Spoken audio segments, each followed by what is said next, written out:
Hello बच्चों, ये है हमारी वर्कशीट नंबर 23। हमारा सब्जेक्ट है गणित और हमारी क्लास है 8वीं। हम पढ़ रहे हैं वर्गमूल और आज हम पढ़ेंगे वर्ग संख्याओं में पैटर्न का निरीक्षण कैसे करते हैं। प्रसाद जी सरकारी स्कूल के 8वीं कक्षा के गणित के अध्यापक हैं। उन्होंने गणितीय पार्क बनाया और एक दिन सभी क्लास के बच्चों को पार्क में लेकर गए। भ्रमण के दौरान एक बच्चा राम था जिसका ध्यान बोर्ड पर गया और उस संख्या जिस पर एक संख्या का पिरामिड बना हुआ था। राम और श्याम ने निरीक्षण किया और देखा कि पिरामिड में क्या किस तरह से बना हुआ है। पहले क्या था, 8 और 1 था। उसके बाद जब उन्होंने आगे देखा तो 8 और 1 के बीच में एक जीरो आ गया और 8 के बाईं ओर एक 9 बढ़ गया। फिर क्या हुआ, 8 के दाईं तरफ 2 जीरो बढ़ गए और 8 के बाईं तरफ 2 बार 9 बढ़ गया। उन्होंने देखा कि ये जो वर्ग है वो किसका है, ये 9 का है। इसी तरह से जब उन्होंने उसे और आगे किया तो देखा कि अगला जो वर्ग है वो उसमें एक पैटर्न आ रहा है। अब इसी पैटर्न को वो बार बार दोहराते गए और देखा। फिर जब चौथी बार देखा कि 8 के आगे 3 बार 9 बढ़ा तो 8 के पीछे भी 3 बार जीरो बढ़ा। फिर अगली बार जब 8 के आगे 4 बार 9 बढ़ा तो 8 के बाद भी 4 बार 9 बढ़ गया। अब यहाँ पे क्या था, ये था 9 का वर्ग। फिर दूसरी बार था 99 का वर्ग। फिर तीसरी बार था 999 का वर्ग। इस तरह से संख्याएं बढ़ती गईं और फिर क्या हुआ, एक पैटर्न बन गया कि 8 के बाईं ओर जितने 9 बढ़ेंगे 8 के दाईं ओर उतने ही जीरो बढ़ेंगे। इस पर क्या हुआ कि दूसरा निरीक्षण किया। अब अगली बार क्या हुआ हम देखेंगे। राम के द्वारा निरीक्षण हुआ और श्याम के द्वारा निरीक्षण हुआ। श्याम ने क्या किया, 9 का स्क्वायर था 81, 99 का स्क्वायर 9809। उन्होंने क्या किया, वो राम का निरीक्षण था, ये श्याम का है। हम भी ये कह सकते हैं यहाँ पर कि जैसे जैसे जैसे जैसे 8 के बाईं ओर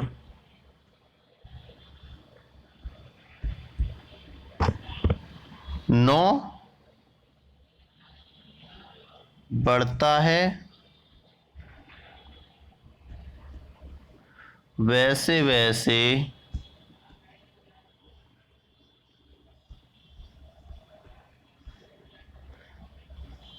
दाईं ओर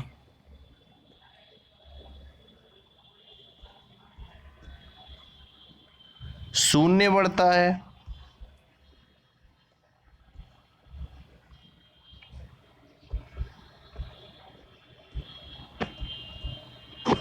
इस तरह से हम लिख सकते हैं। अगर 8 के बाईं ओर एक 9 बढ़ा तो 8 के दाईं ओर भी जीरो बढ़ गया। 8 के बाईं ओर 2 9 हो गए तो 8 के दाईं ओर 2 जीरो हो गए।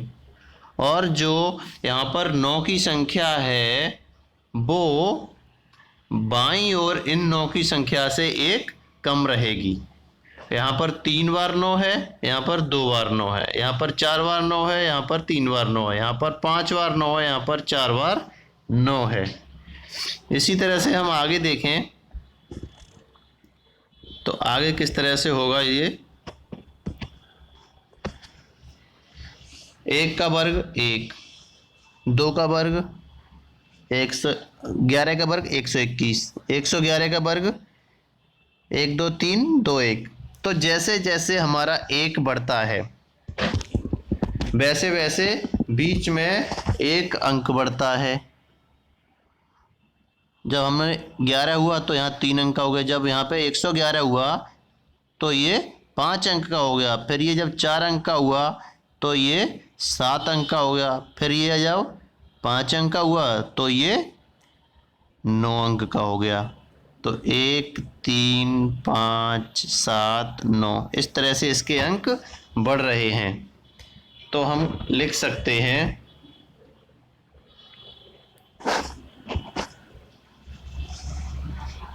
कि संख्या के अंकों की संख्या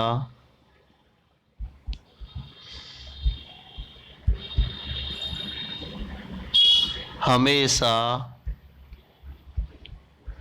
विषम रहती है एवं पहले बढ़ती है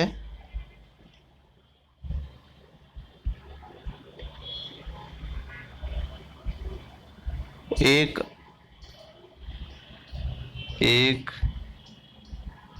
अंक से मध्य तक, बीच तक बढ़ती है, मध्य तक बढ़ती है, फिर घटने लगती है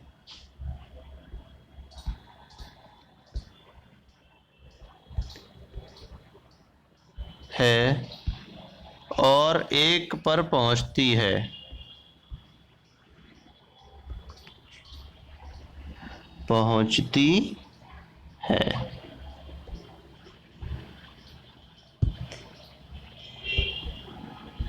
पहले क्या था, 1 का वर्ग किया 1 आया, फिर 111 का वर्ग किया तो 121, 121 में आया 1 2 1, फिर 111 का वर्ग किया तो आया 1 2 3 2 1। तो पहले 3 तक बढ़ी, फिर बाद में घट गई, फिर 1111 का वर्ग किया तो 1 2 3 4 तक बढ़ी, फिर 3 2 1 घट गई, फिर 11111 का वर्ग किया तो 1 2 3 4 5 तक बढ़ी और फिर 4 से घट गई। तो पहले संख्या एक एक अंक बढ़ती है और उसके बाद घटती है। ऐसे ही हम अगर ये देखें 1 2 3 4 5 6 इसका वर्ग करेंगे तो ये 1 2 3 4 5 6 5 4 इस तरह से होगी, 1 2 3 4 5 6 5 4 3 2 1 इस तरह से हो जाएगी। इसमें होंगे 11 अंक, यहाँ तक 6 और ये वाले 5, 11 अंक। इस तरह से ये निरीक्षण पूरा हुआ। और अगला पैटर्न देखें हम तो क्या होगा, यहाँ पर हम देखते हैं जब 11 था तो ये 121 था, जब उसके बीच में 1 0 बढ़ा तो 1 और 2 के बीच में 1 1 0 बढ़ गया दोनों तरफ, फिर जब 2 0 आए तो 1 और 2 के बीच में 2 2 0 बढ़ गए, फिर जब 3 0 आए तो 1 और 2 के बीच में 3 3 0 बढ़ेंगे, सीधी सी बात है। और फिर जब 4 0 आए तो 1 और 2 के बीच में 4 0 बढ़ जाएंगे, 1 2 3 4 1 इस तरह से ये पैटर्न हो जाएगा। और हम इसके बाद अगला करेंगे। अगले में कैसे होगा, ये देखो आप, सबसे पहले दिया है 7 का वर्ग, 7 का वर्ग होता है 49, फिर 67 का वर्ग अगर हम निकालेंगे तो ये आएगा 4 4 8 9। अब अगर इसे देखा जाए तो 4 ये है, ये 9 है, ये 4 ऐसा का ऐसा रहा, 9 ऐसा का ऐसा रहा। अब जो पहला वाला 4 है उसके पहले भी 4 आ गया और बाद में 8 आ गया, तो एक 6 बढ़ा तो एक बार 8 बढ़ गया। लेकिन अब जब दूसरी बार फिर से 6 बढ़ेगा तो फिर से 8 बढ़ेगा, तो जब हमारे पास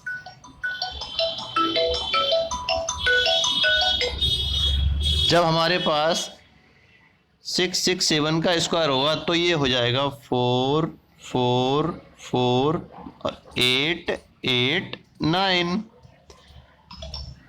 जो हमारा 4 है वो उसकी संख्या 6 से एक ज़्यादा होगी और जो 8 है उसकी संख्या 6 के बराबर रहेगी, लेकिन 4 और 9 वैसे ही रहेंगे। अब जब हमने चौथी संख्या ली तो इसमें 6 कितनी बार है? 3 बार है, तो 4 कितनी बार आएगा? 4 बार। 1 2 3 4। उसके बाद फिर जितनी बार 6 उतनी बार 8। 1 2 3 और फिर उसके बाद लिख देंगे 9। तो इस तरह से ये पूरा हुआ। अब हमारा आगे आता है अगला पैटर्न, उसे कैसे करेंगे? ये है 4 का वर्ग। 4 का वर्ग देखेंगे तो 16 हो गया। 34 का वर्ग अगर हम निकालें तो 34 का वर्ग आता है 4 चौक 16, 4 तिया 12 और 1 13, 4 तिया 3 चौक 12 के 2 हासिल, 1 3 तिया 9 और 1 10, 6 5 1 1 1156 आएगा। तो 1156। अब यहाँ 1 है, यहाँ 6 है, यहाँ 1 है, यहाँ 6 है। 1 से पहले 1 आ गया और 1 और 6 के बीच में 5 आ गया। जब 1 3 को हमने बढ़ाया, जब 2 3 बढ़ेंगे तो क्या होगा? 1 के पहले 2 बार 1 और आएगा, ये आ गया, और 1 के बाद 2 बार 5 आ जाएगा और ये 6 आ जाएगा। ऐसे ही हम अगले को देखेंगे तो जब 3 पहली बार आया तो 2 बार 1 आया, जब 3 दूसरी बार आया तो 3 बार 1 आया, जब 3 बार आएगा तो 1 जो है वो 4 बार आ जाएगा। और जो 5 की संख्या है वो 3 के बराबर ही रहेगी। 5 5 5 और ये 6। इस तरह से हम पैटर्न को लिख सकते हैं। अब हमारे पास आया सबसे लास्ट और अगला। हम देखें अगले वाले को कि ये कैसे होता है।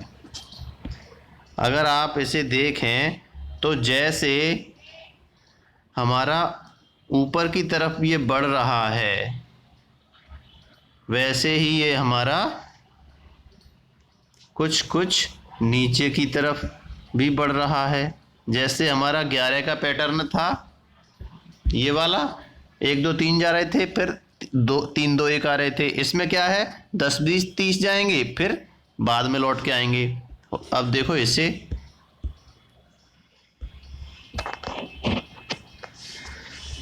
11 था तो 1 से 21 आया, फिर उसके बीच में 1 0, तो 1 और 2 के बीच में 1 1 0 आ गया।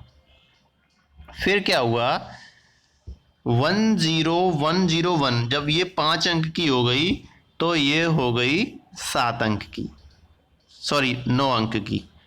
4 4 8 और 1 9। और फिर यहाँ पे क्या हुआ? 10 20 30, फिर 20 और 1। ऐसे कर लो। ये हुआ 1 0 2 0 3 0 2 0 1, 3 तक आगे बढ़ेगा फिर लौट के आएगा। अब इसमें देखेंगे तो 1 0 2 0 3 0 4 0 3 0 2 0 1। इस तरह से ये हो जाएगा। ये है 5 अंक की, फिर ये है 7 अंक की, अगली आएगी 9 अंक की।